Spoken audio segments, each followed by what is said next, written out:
Very much for the invitation. My topic today is Arab and Ottoman contributions to Western art music. I usually have for this topic one term in the Yüksek Lisans, and I have now 40 minutes, about 40 minutes for around 1,000 years of music history.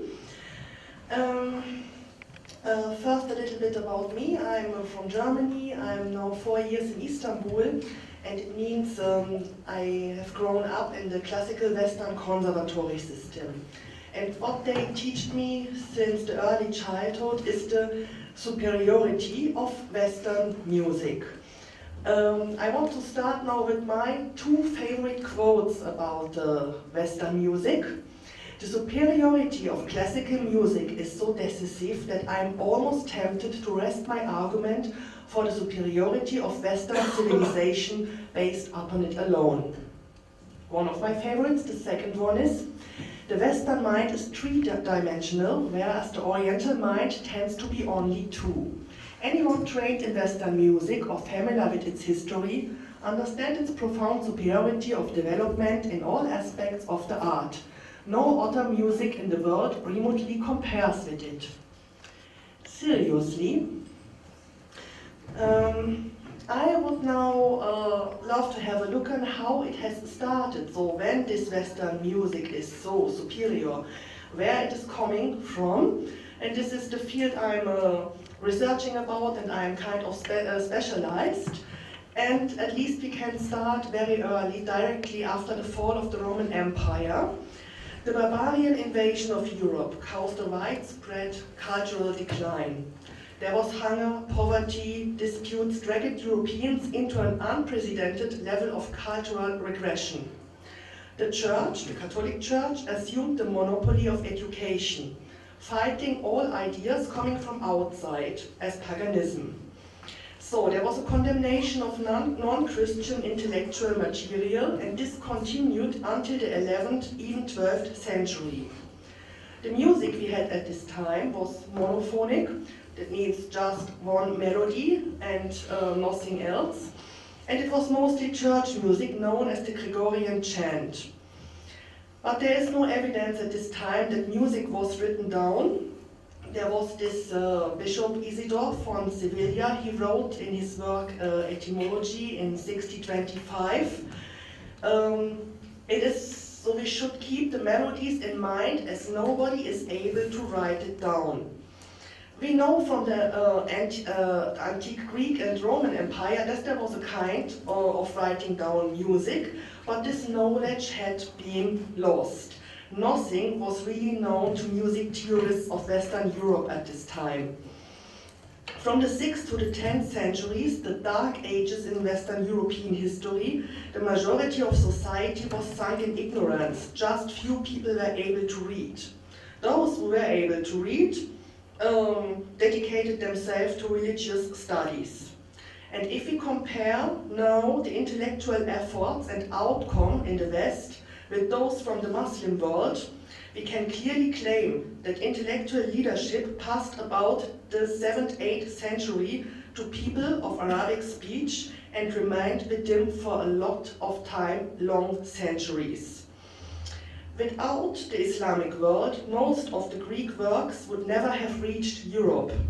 Europe's lost books survived only in Arabic translation. So, for example, the problems of Aristotle, harmonics and canon of Euclid, the harmonics of Ptolemaeus.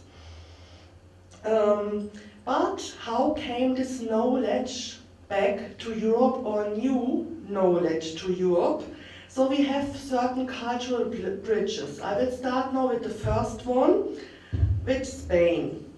So the social and economic intercourse between Spanish Christians and Muslims and other European Christians resulted in the spreading of Islamic learning and art throughout Europe. The most prominent example, when I'm talking about the music, is found in the collections of the Cantigas de Santa Maria. It was composed around 1252 under the orders of the King Alfonso el Sabio, the King of Castile and Leon. This collection consists 415 religious songs about the Virgin Mary. when you look at their structure and form, you see directly the inspiration from the Arabic music, as 335 of those 415 songs were the so-called form of Zayal. In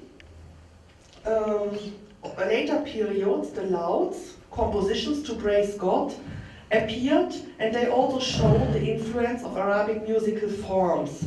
For example, the compositions of the Franciscan monk Jacopone da Todi. Italia also adapted these Arabic music forms, and it entered the Frotoli. This was one of the most popular vocal forms of the Renaissance and went on till the 16th century. The cantigas de Santa Maria are not only music, they are also a very valuable source about the musical instruments of this time. And we see musicians from the court of Castile from all religions, so there are Muslim musicians, Jewish musicians and Christians, and of course the instrument show clearly the Oriental Arab impact. So we have here an oud player, the rebab player. Here is something like a long-necked nut, and it's clearly a musician from Africa. Also something like a kanun. And also the poetry of the southern French troubadours shows Islamic influences. The troubadours were singers in southern France and later in Italy. So the contact, how they came in contact with the Islamic knowledge was mainly established through the many thousands of Muslim prisoners who were taken to Normandy, Bourgogne, Provence, Aquitaine and Italy. So Guillaume of Poitiers, he died in 1127, was a renowned provincial troubadour, and he learned much from those prisoners.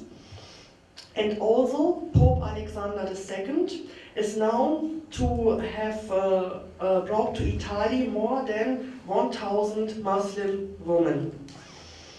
The troubadours integrated Andalusian themes such as virtuous love and the idealization of women into European poetry. Such noble themes could not be found in Western poetry before. The scholar Nile notes about this: we owe to the Orient and the Moors of Spain all what is noble in our customs. The changement of these courtly attitudes and morals were one of the fundamental seeds for the start of the Renaissance. Just how this music of the troubadours sounds, I have a short sound example. I hope it works. No? Again. Çalışmıyor.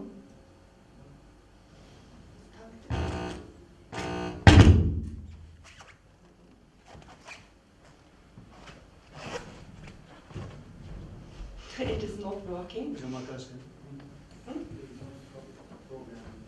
Oh, okay. So then we have to do it without the music. So I think you all know the very popular Spanish dance Flamenco. So it is also originated, as some scholars worked out, from the Arabian word flamenco. So it was first used to describe a group of rural wanderers. The thesis is that when the Moriscos, most of them were farmers, were expelled from their homes in order to avoid death, persecution and forced deportation. And then they took refuge among the gypsies and became the so-called flamenco. Posing as gypsies, they managed to return to their cultural practices and ceremonies, including the singing and the dance.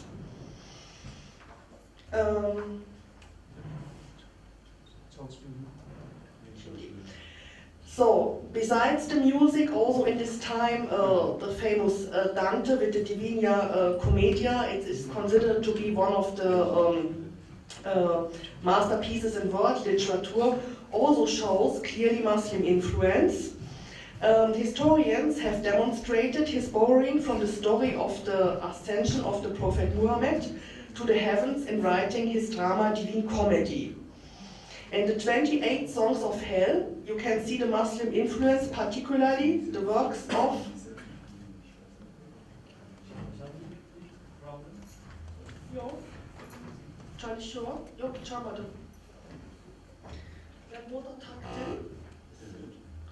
ve aslında normal hemen başlıyor. Ben kontrol ettim. Olmadı. Bunu takmadan kontrol edelim.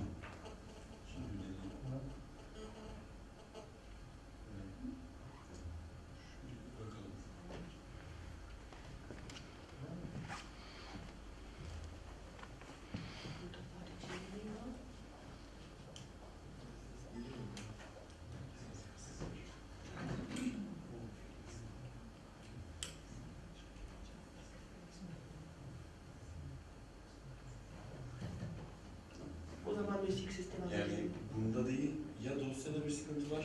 Yok, dosyada sıkıntı yok, yani kontrol ettim. Ama bilgisayarda ses çıkıyor. Bakın, normal herhangi bir ses de yok. Yani ama aslında yani o zaman müzik sistemi ediliyor. Çünkü vakit kaybedeceğiz.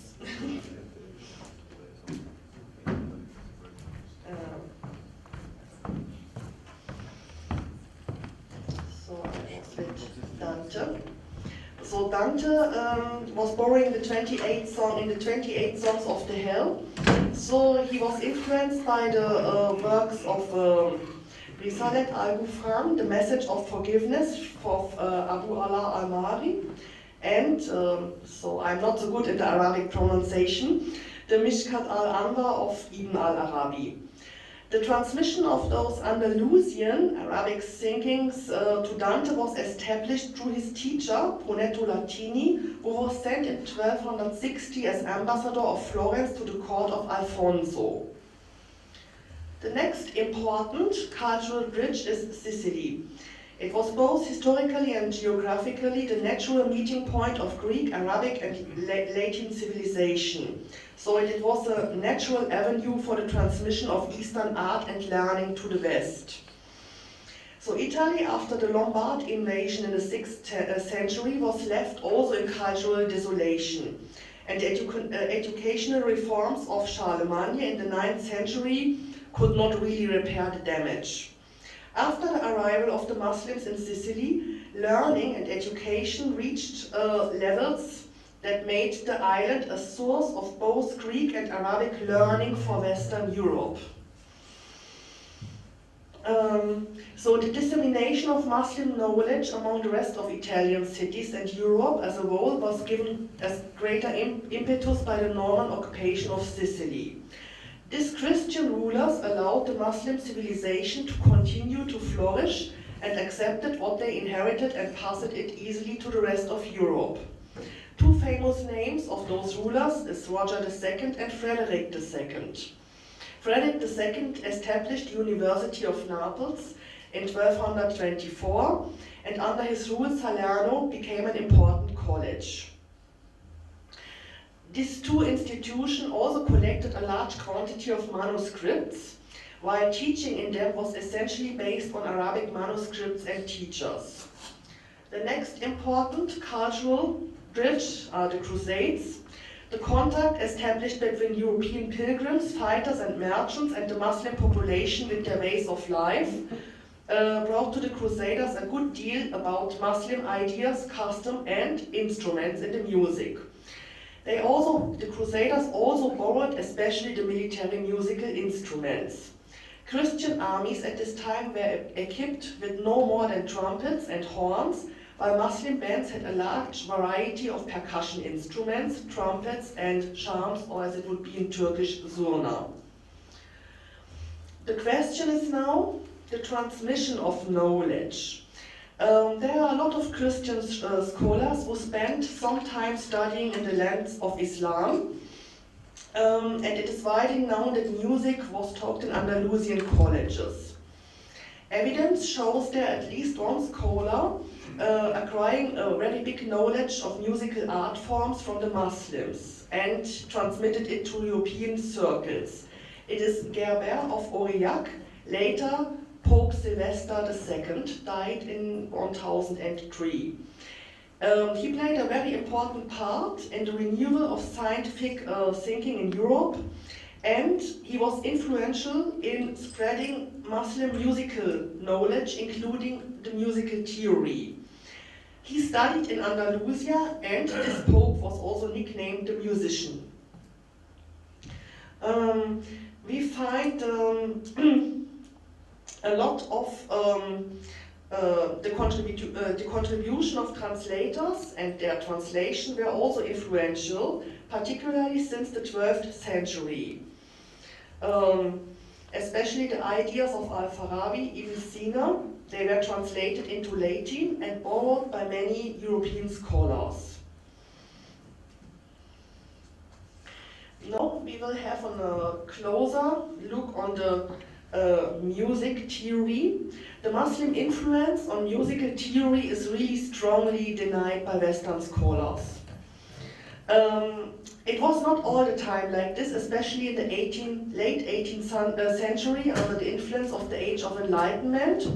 In France was the scholar named Laborde, and he attributed the alphabetic notation of musical notes to the Muslims. This notation, which consists of the syllables, what is also known as solmization, do, re, mi, fa, sol, la, si. This is widely known as Latin, borrowed from the syllables of the hymn of St. John, ut queant laxis resonare fibris, mira gestorum, famolitorum, solve politi, labi reatum, Sancte Johannes. They changed the ut a little bit later, or were using ut and do as well. So, what we all learn in school already, that the Italian musician and priest Guido of Arezzo is credited with the invention of this in 1026.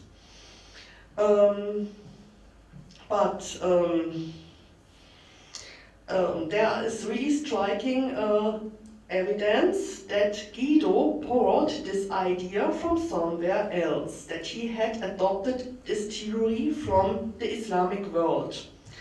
Detailed analysis shows indeed the phonetic similarity with the Arabic alphabet. When you take those Arabic letters and then the Western musical notes, it is quite clear what they modified. Because we have in the Muslim culture notation as early as the 9th century, so it was about 100 or even 150 years before. We find it, for example, in the works of Al-Kindi, Al-Farabi, Ibn Sina, and many others. Western pioneers of notation in the 11th century used Arabic texts for musical definitions. So, for example, Hermannus of Reichenau, also pioneer in Western music theory and notation, was particularly interested in the works of Al-Kindi and his musical theory and system of notation. So, when tabulatures, this is a system for plucked instruments like the oud, letters and numbers indicate the position of the fingers on the instrument. So it is very easy to play after this. Also what we learned, it is the West is credited with the invention. The standard work for it is the Harmonica Institutione by Hucbald. So what Al-Kindi published much more earlier such a system, and when you have a look of the notes Al-Kindi proposes, you find the identity copy of the notes here in the Western work that came later.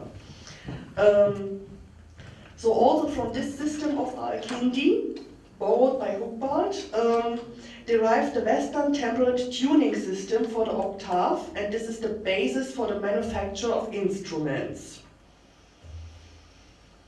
So, the organum, I said before, the Western music was monophonic, just one melody, so the organum is the oldest kind of polyphonic music.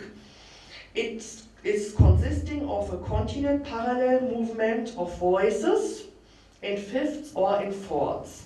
So you have here the original voice and then the organum as the second voice to stabilize it. Also, polyphony is contributed to the West. But this system is also much older. It is known in Arabic as tarkib. And it appears in a lot of manuscripts, including the Kitab al-Shifa of Ibn Sina. We know that Virgilius Cordubensis, he was a contemporary of Ibn Sina, that this concept, the idea of tarkib, was they were teaching it in the Cordoba schools of music. And he refers in sources clearly to European students learning music there in Cordoba. Even before Ibn Sina, Al-Kindi has a section to the topic in the context of plucked instruments. So, the earliest appearance of organum in Europe was also at least 100 years later than in the Muslim world.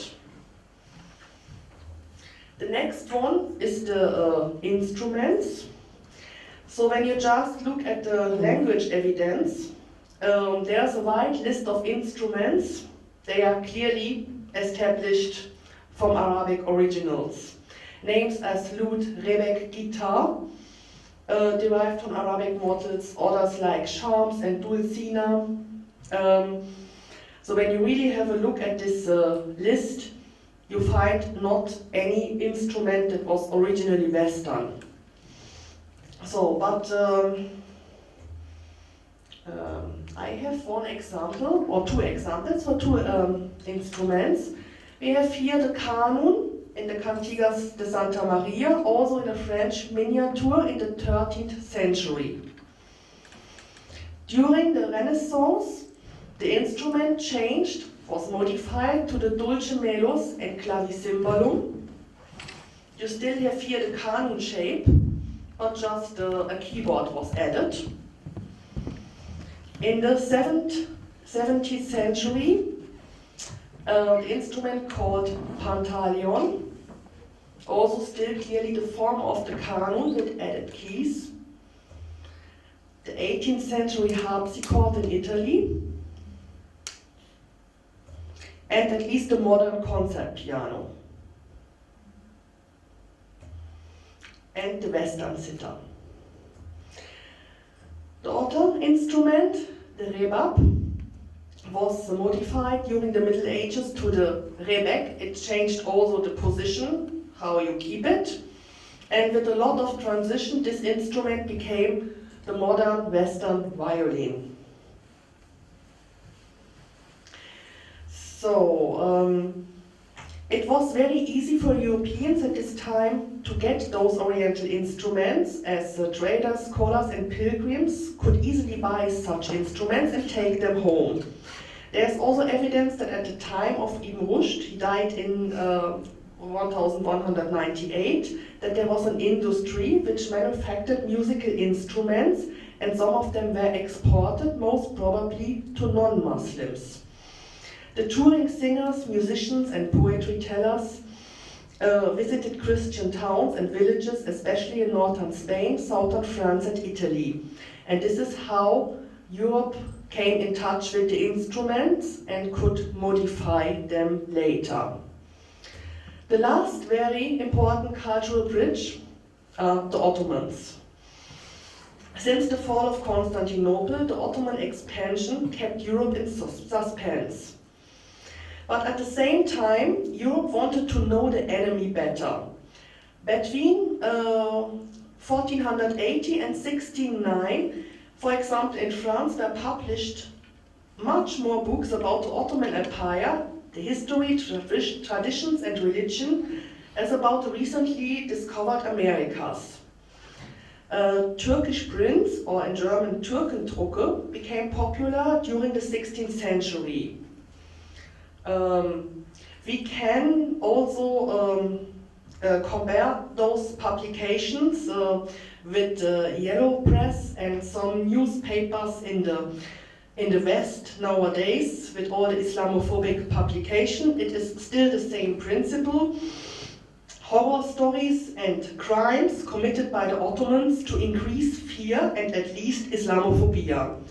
So here is something like Ottomans were killing little childs, there are other newspapers. I don't know,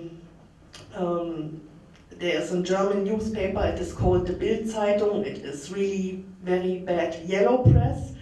And there was also already a Bild-Zeitung in the 16th century, and it warns before witches, women with red hairs, and Muslims. So this was the style of propaganda. The Pope Calixtus II promoted already in 1455 a new crusade. To collect money for this mission, the Catholic Church spread a lot of propaganda. Fake letters became popular. They were reading the fake letters during the Mass in public, and very, very prominent were the fake letter from Kanuni Sultan Süleyman to the Pope. After the First Siege of Vienna, Martin Luther published his sermon against the Turks. He considers them not only as arch-enemy, but also as a punishment from God. The Catholic Church also started to celebrate it, masses against the Turks. In Latin it's the Missa contra Turcas. By the way, at this time, the Turkish, or Turk, is the same, it is equivalent to Muslim, so there is no difference. So it was really the systematic establishment of an enemy stereotype. The idea behind it was to regain the power and the balance inside the church, as because of the Protestant Reformation, the balance and the stability of the Roman Catholic Church was out of order. On the other hand, the Ottoman Empire was very attractive for Europeans.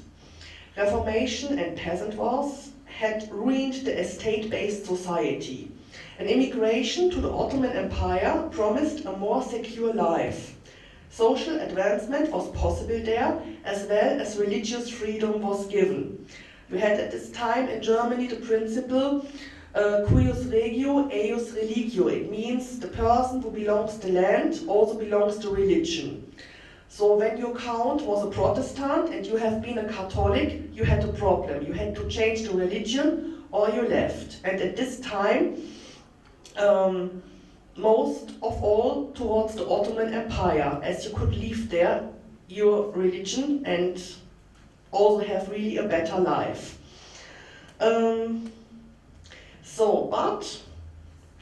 There's a big change after the Second Siege of Vienna, because the imminent danger of the Ottomans had disappeared.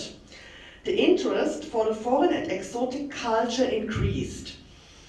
And there is still this little horror when they were thinking about the Turkish people and the Ottomans, but it is the same mechanism like if you start to watch a horror movie, you know, maybe it is not good for you, but you cannot stop to look at it.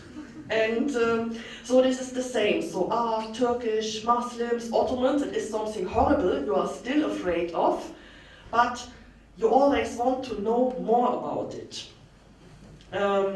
So the Turkery was born in the arts. It is well documented in architecture and lifestyle from the 17th century.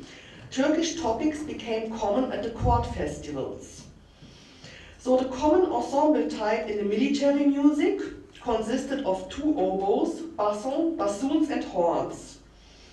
An Ottoman delegation to Europe often caused the interests for the music of the Mechtahane, the Ottoman army band.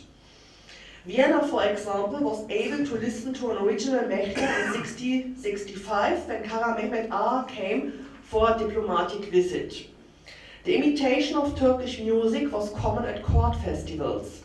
Musicians were dressed in Turkish costumes, for example for the wedding of Count Ludwig from southern German Württemberg with Countess Ursula von Baden. The so-called carousel entertainment, which is an imitation of the Turkish chariot, became very common during the 17th century. Musicians got integrated in a play, dressed in Turkish costumes, but still playing European instruments.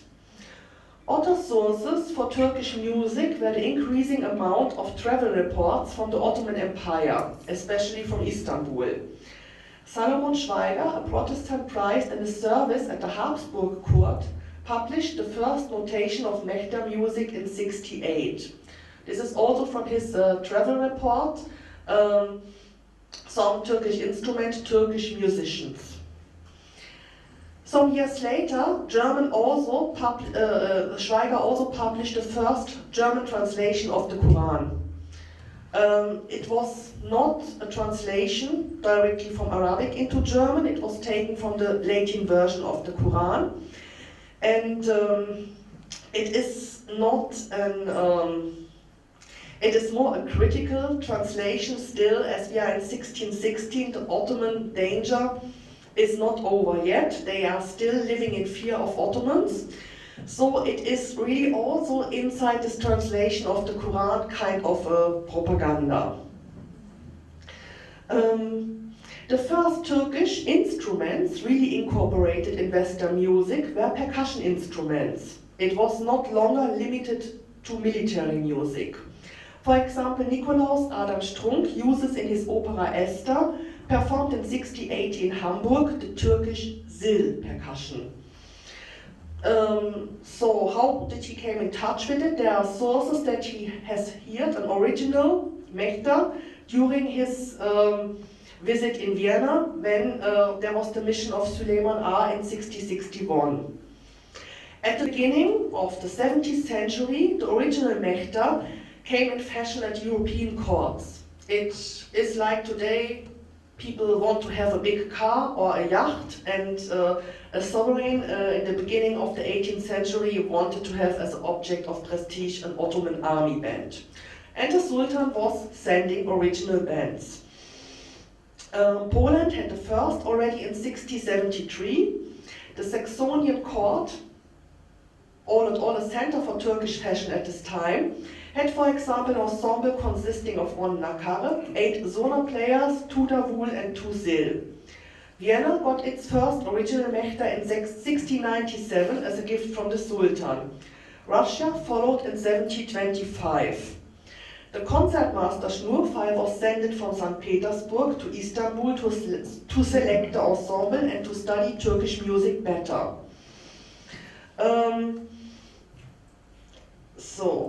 The Mehter musicians had fixed duties at European courts. As the Mehter was an object of prestige, the Ottoman musicians had a high social rank and were threatened, and they really had respect. Prussia got its Mehter late. There was an ensemble with African musicians playing a lot of percussion instruments to fulfill the Baroque European need for the exotic.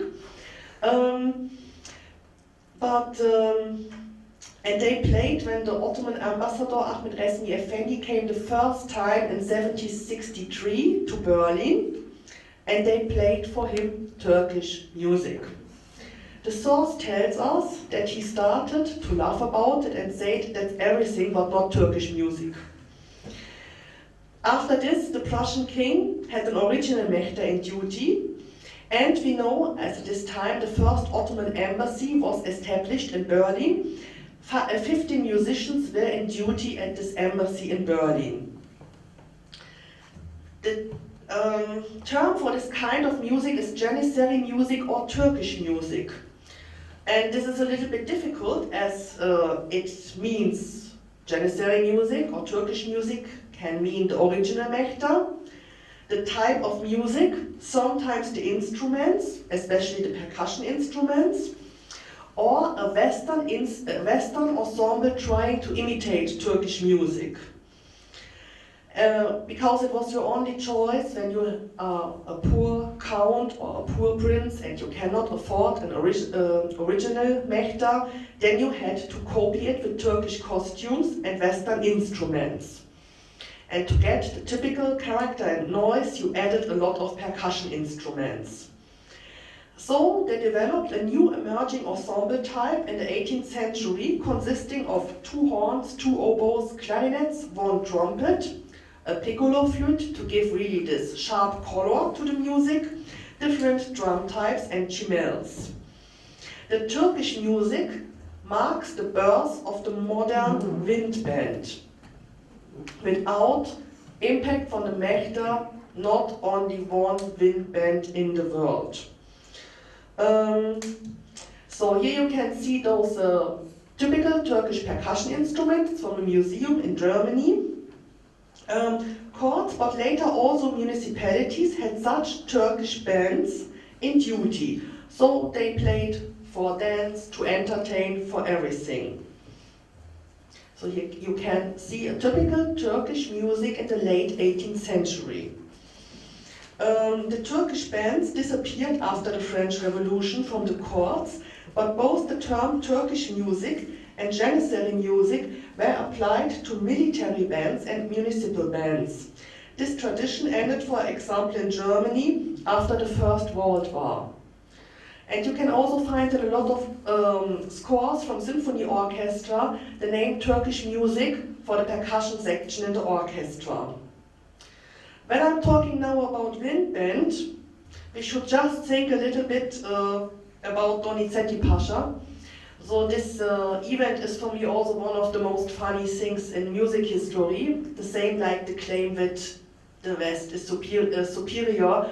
I think we have seen that there is really nothing left that is coming originally from the West. So Donizetti Pasha, he was grown up as a flutist in the army of Napoleon, in the ensemble. And the ensemble at this time, the wind band, was the Turkish music. He came in 1826 to Istanbul to establish Western music culture. So the modification of the Mechta to a Western-style army band. So you can really ask, what is Western about this Western band? For sure it is a Western sound color, but the base for the creation was the Ottoman army music. So Donizetti did nothing else, in my opinion, as to re-import modified Turkish music back to Turkey. But Europe did not only imitate the Turkish music, they also researched about it. Early sources, for example Pretorius, tells in 1690, still a little bit not so fascinated about it. He uses the terms for the instruments, the percussion of the Mechta, he calls it the bells of the devil, and also a bandit music. And during these times, Turkish music ensembles were named in the sources as Bande, what means something like gang. It was at this time not a compliment at all, but the term Bande or band was applied in the 20th century to jazz and rock ensembles. So if you have a rock band or a jazz band, it comes from this. Then of course Europe wanted to understand this music better, but the musical system is of course very, very different. So they tried to establish some codes. For example, to get this really loud and sharp sound of the Mechtehane, you could use a lot of percussion and also instruments like loud clarinets and piccolo flutes. This is quite easy.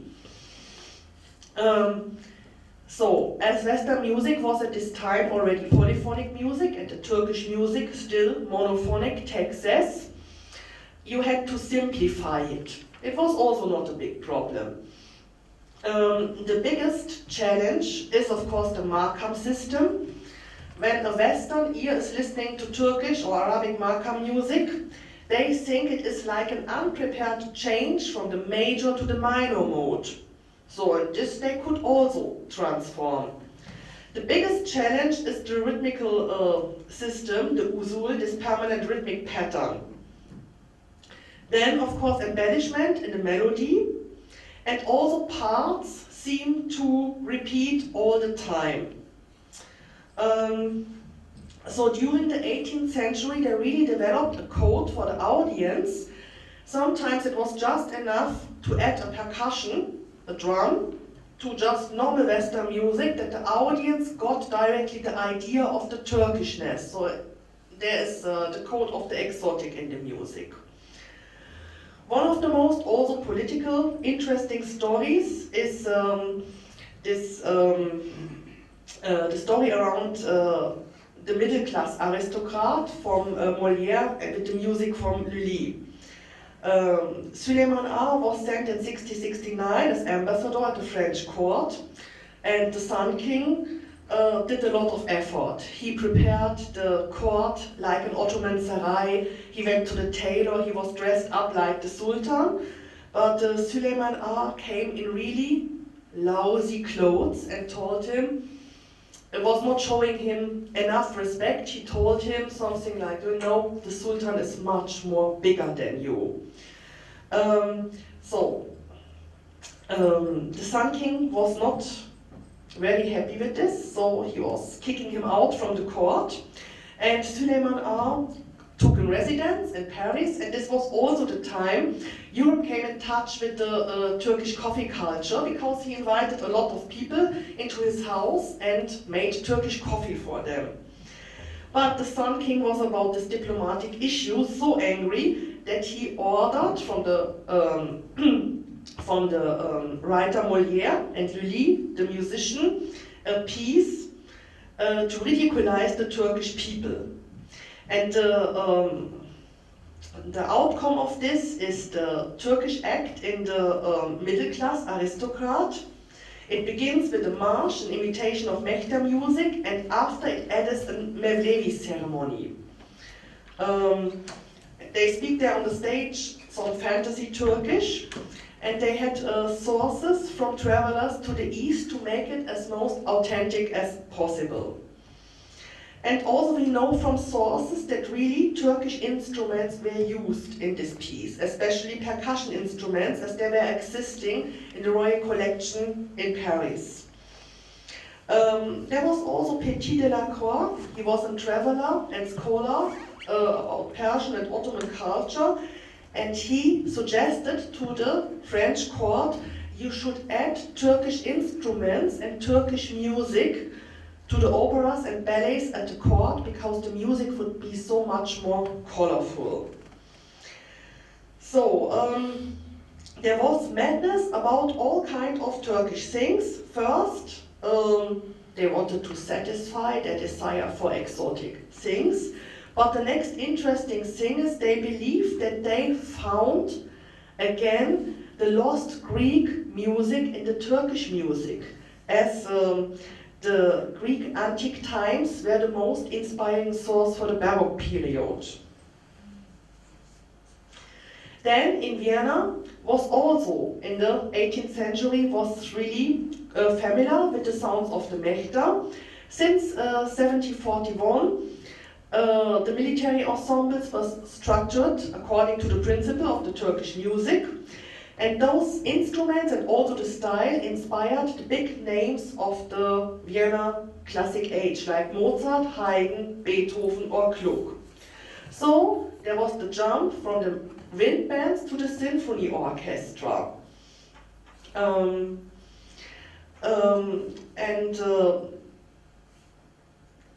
So the association with this was not only the past, with the wars, with the Ottomans, it was also transformed to all kinds. When you wanted to describe the war, you added Turkish instruments. But the problem with this is it was packed so elegant in Western style, in Western art form, that composers used the elements, the Turkish elements, like the percussion or sharp sounds from piccolo flutes, like a kind of aesthetic shock.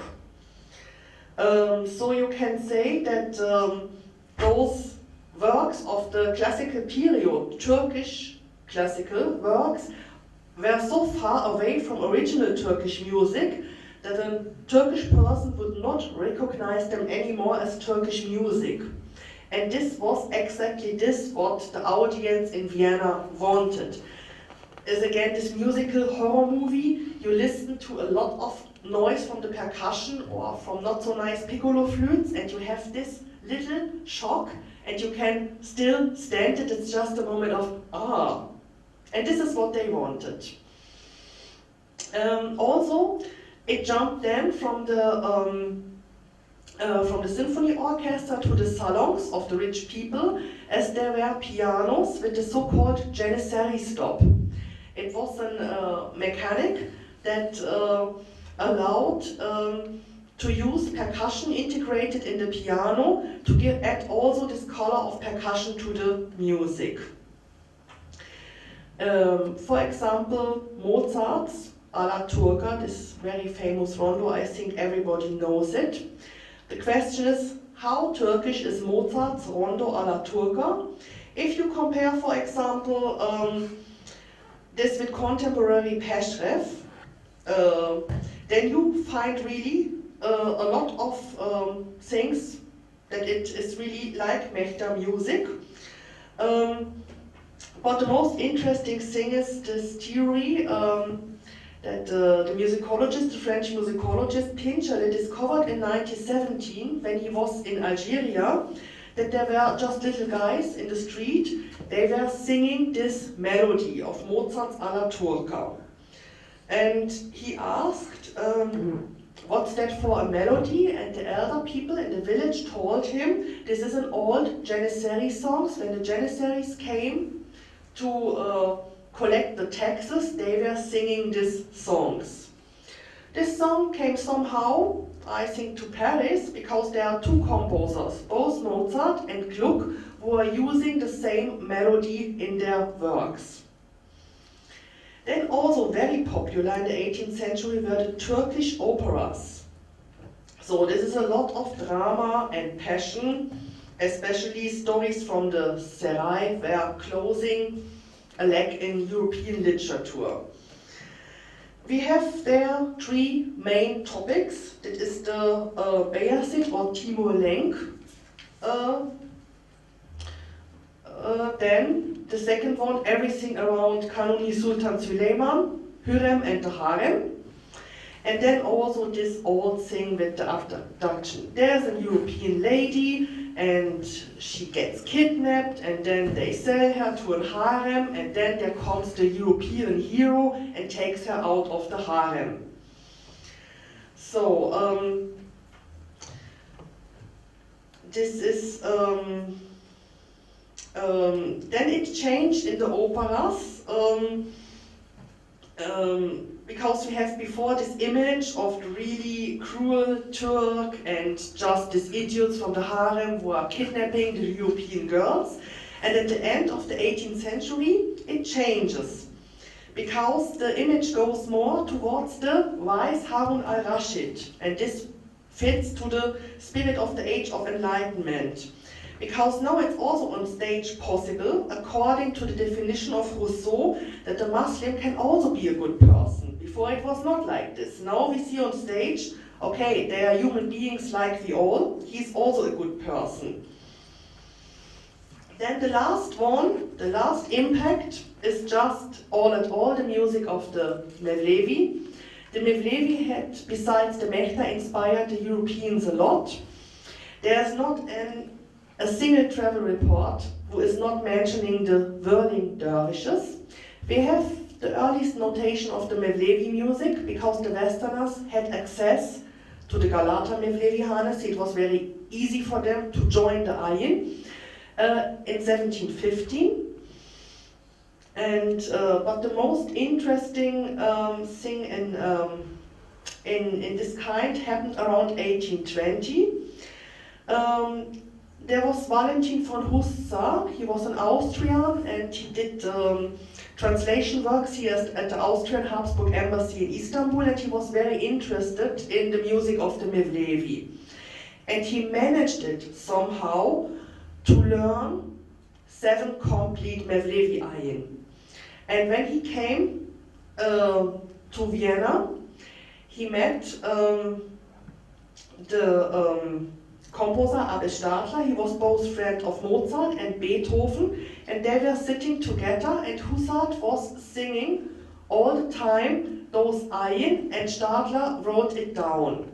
They printed it for the first time in 1835, and it looks like a typical German piano song, like folk songs. You have piano and you have one singer, and they transcribed the words of the Ayin with German translation, but you have transcription of Arabic or Ottoman or Persian. And when you look at this, it is really an interesting example for cultural transfer. How really, I mean, it is a very big effort to memorize 7 full Mevlevi Ayin. And he did it very well, and it was really complete.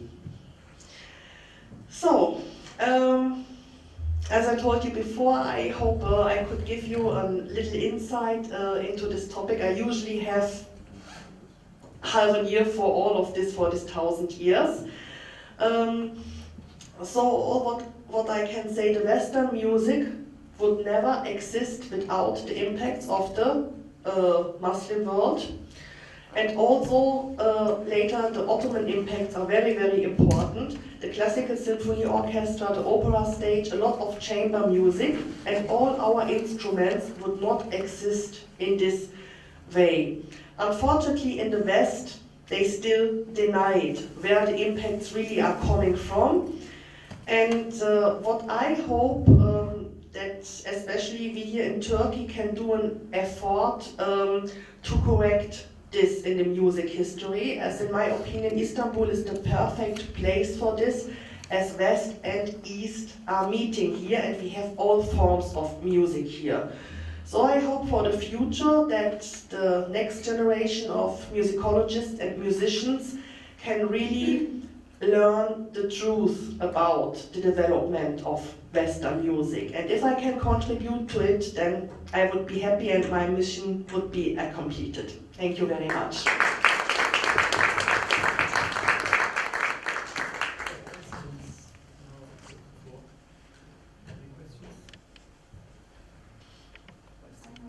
Yes. First. Ladies first. So you mentioned the rebab. The rebab, yes. The rebab instrument. Why would they change the position of the instrument?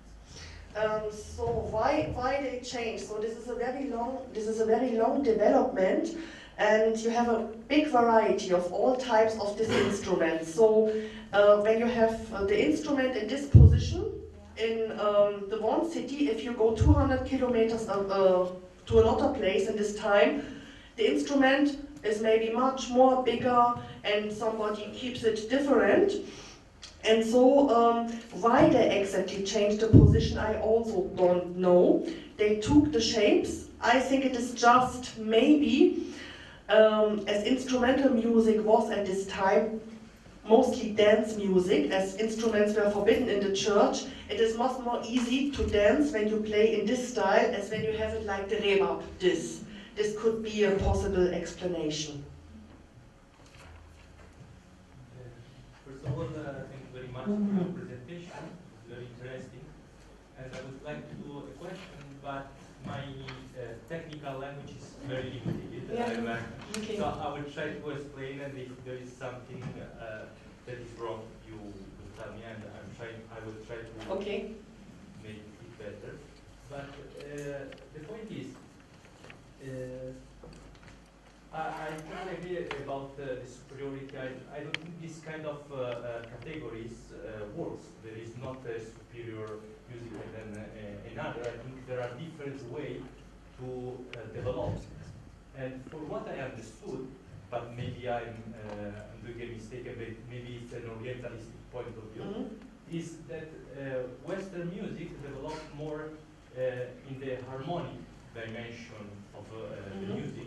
On the contrary, let's say Ottoman music was much more complex in the melodic makam system, so microtones, and very much complex also in the rhythm.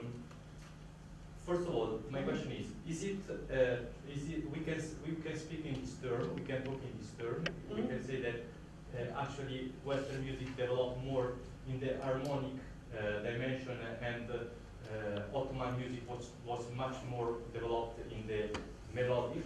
And if it is like this, why? What happened that why these two traditions took so different direction? And if there are, for example, in the Western music, there are musicians that develop more the microtonal aspect, and at the same time, in the Ottoman music, there were people that were trying to do polyphonic music and try to work also on the harmonical dimension of the music. Yes, you can find the solution for this in the architecture, why the Western music became so polyphonic. When you look at an early medieval church, it is a very, very little, small building. But when you look at the Gothic cathedral, for example, the Notre Dame in Paris, the Münster in Strasbourg, it is an incredible big building. And when you have this really big building and you have just one voice singing all the same, you get really in trouble with the echo and the acoustics. So you need to add for the acoustics, to add fixing points to stabilize it. And this happens then, for example, if you add the fifth or just an octave, it is a little bit like the dem in the Turkish music, and so you get stability. And this is how the West started to get into this polyphony. So the solution, yes. It's a special problem of space. Yes, it is really connected to the architecture, because if you look at the architecture in Japan or in China, or also here the architecture, and the music in the Islamic world is of course not so connected, or there is no connection to sacred buildings, but the music came into the church and was performed there. So they had to find a solution. If you have just one voice, you have this big soup and you understand nothing. So it was first of all an acoustic thing, and then after, composers started the experiment. But as I have shown, also this idea to add this second voice for the stabilization, it came also from the Arabic world, so they just copied it. And you are right when you say, yes, the systems are different and the superiority of Western music and why all this. I mean, as I'm from Germany, I grow up with this Western cultural superiority, and when you look, they try to import the music everywhere. So in China, in Korea, and if you think in Turkey, if you think about the year 1934, when they were forbidding the Turkish music in the radio, and all the Turkish people tried to get the Radio Cairo, that they could listen to their music. So you grow up in this a little bit. They teach you it is the superior art form.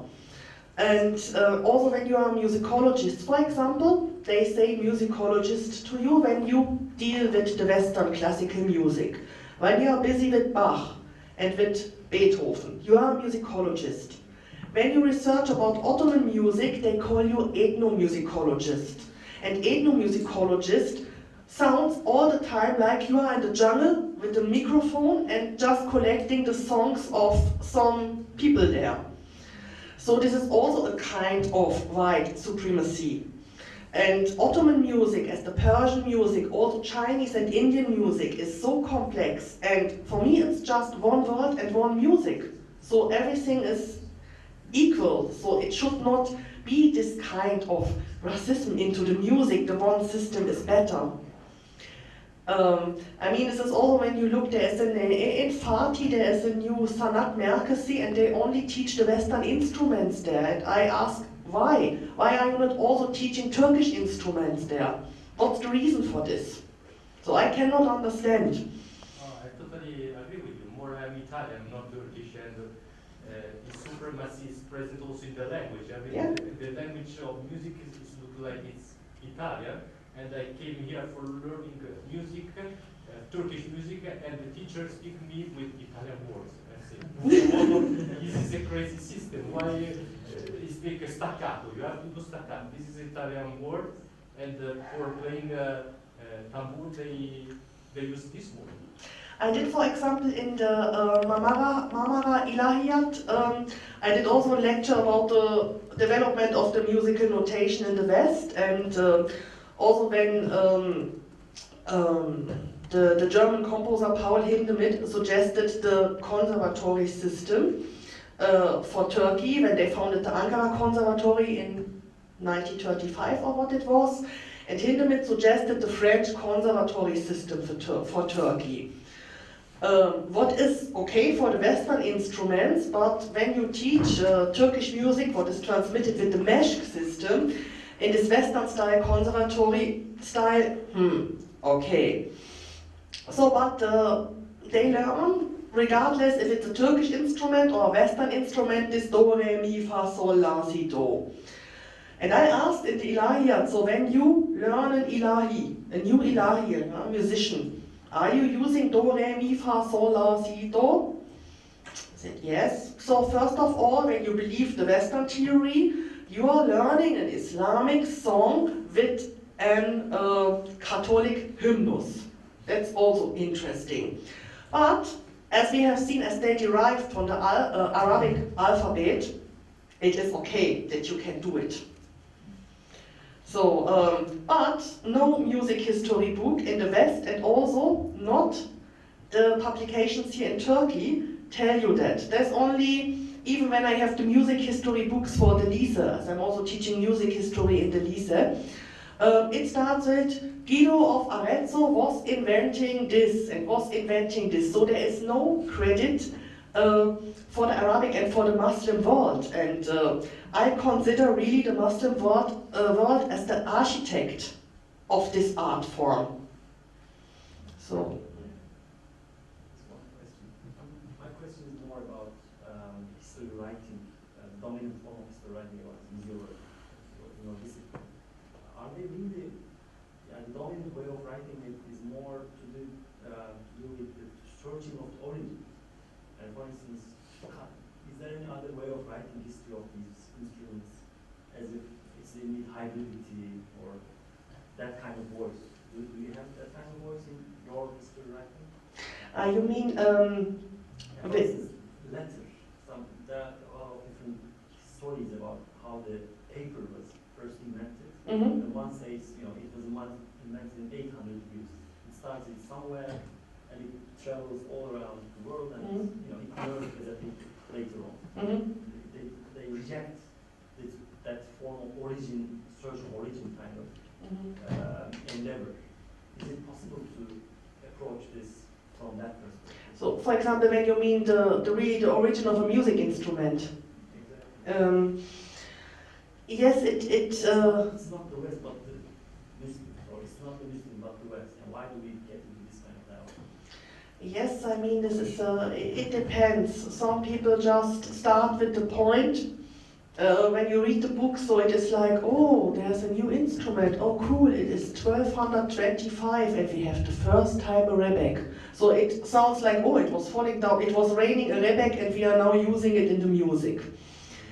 And yes, this is the dominant way. And as I told you before, when I applied in the historical performance department and historical music, and I said I want to write my master about this Ottoman impact to the European music.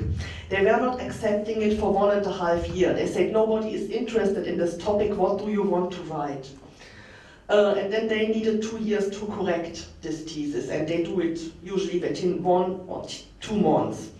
So it is this attitude, no, we are not interested in it. We don't want to know the truth because it could change our view completely.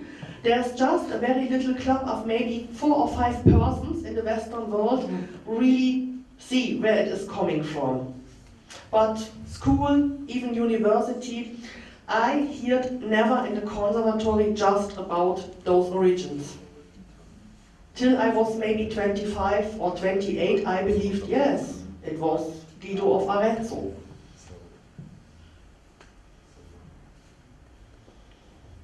I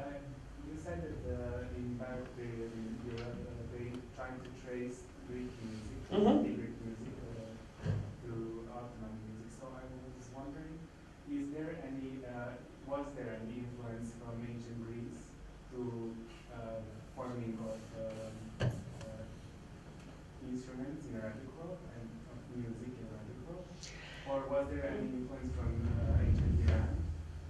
Or any Greek text? Okay. Yes, the Greeks also have not invented the instruments. They took the instruments from much more elder civilizations such as Egypt and Mesopotamia. This is, and also the interesting thing is, in Europe, when you follow the debates, they say, yes, and we claim to go back to the civilization of the Greek antique.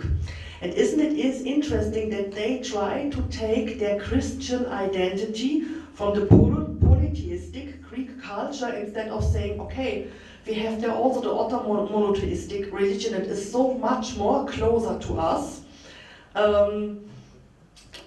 No, it is still the Greek claim, and you can take it at absurdum very easy, because all this Greek knowledge survived only because of the Arabic translations. But also maybe the Greeks invented or developed instruments, for example, like the organ. This is something Greek, and it was also later modified in the Arabic world, but all plucked instruments, wind instruments, you already find that in tombs in Egypt 3,000 years ago, 4,000 years ago. Yeah, and so we can only speak of a modification of instruments, not of origin of instruments. Yes. Because then you all just agree that we can go to Mesopotamia or Egypt, so like even here, Ottoman influence or Arabic influence in Western civilization is only like giving the model, and then they just transform the model to newer instruments. Yes, I mean, we have also in the classical Turkish music, we have also such a tourist. There was the Sine Kemane. It was very popular during the 18th century in the Ottoman music, and it is the Western viola d'amore. It came with travelers somehow to Istanbul, and it entered the Ottoman music and was there very popular till it got jobless because of the Western violin entering it.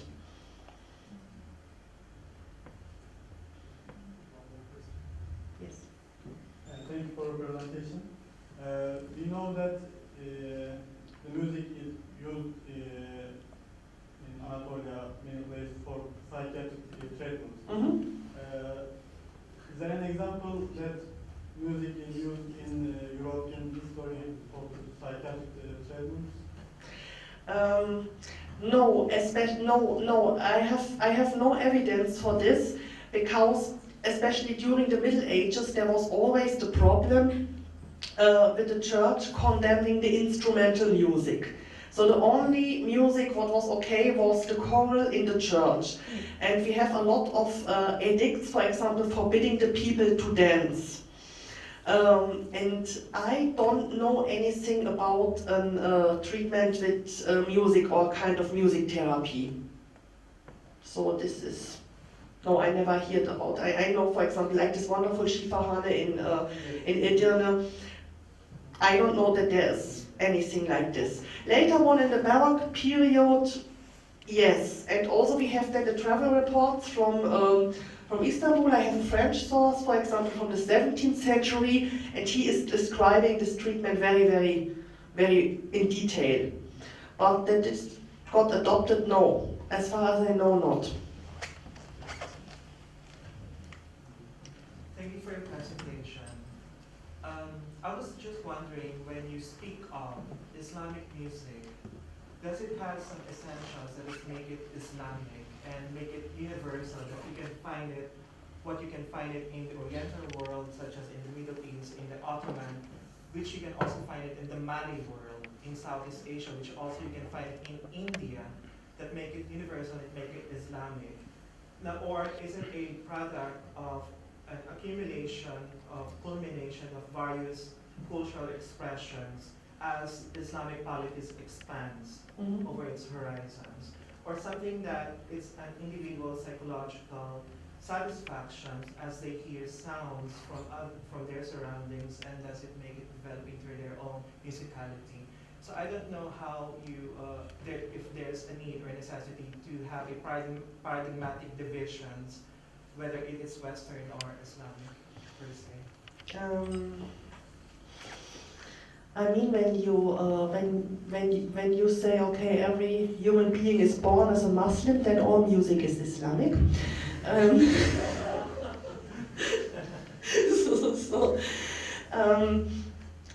I think no culture is ever static. So we are getting influences all the time from everywhere, and even the Makam system, you can find similarities with the Indian Raga system, for example. So there is always cultural exchange.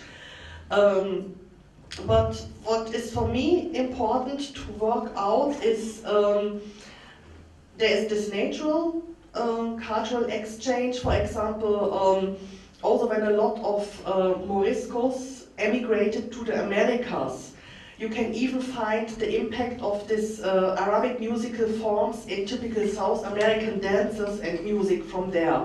So this is a kind of natural exchange. It is growing very slowly and developing. But then it has limits, and the limit is, for example, ignorance.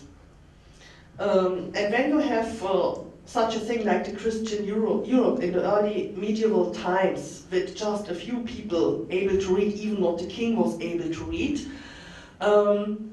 then you have to look really for these cultural bridges to make the transmission of this knowledge possible. And I think this is what's important to look for, who is really responsible that the knowledge could be transmitted. Thank you very much. Thank you too.